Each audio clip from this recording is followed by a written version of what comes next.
लहसुन प्याज क्यों नहीं खाना चाहिए, क्या आप जानते हैं? अगर आप नहीं जानते हैं तो आइए इन लोगों को मानते हैं। कहिए।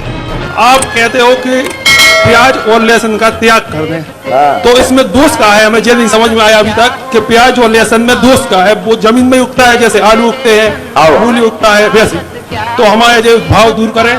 बहुत सुंदर। लो अब तुम माइक पकड़ने लगी हो। आओ नाई में प्याज और लहसुन इसलिए नहीं पाई जाती। बहुत सुंदर प्रश्न। पहले नंबर तो ताली बजा के धन्यवाद।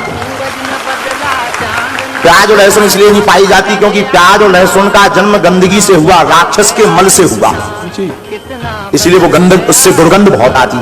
तुमने देखा होगा खा के मुंह बसा, अगर बगल में कोई खा के बैठ जाए अलग मुंह बसा।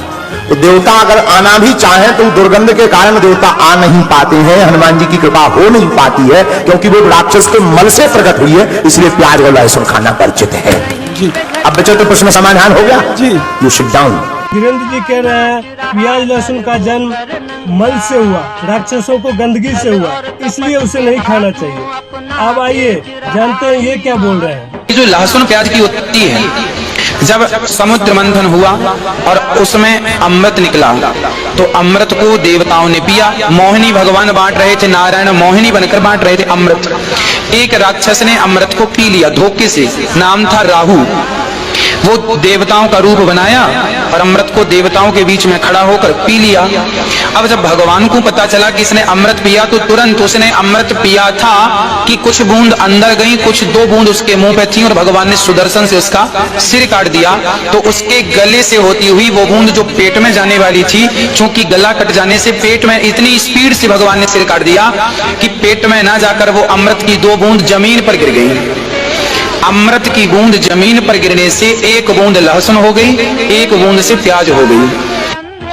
तो सुन लिया आप इनका भी बात।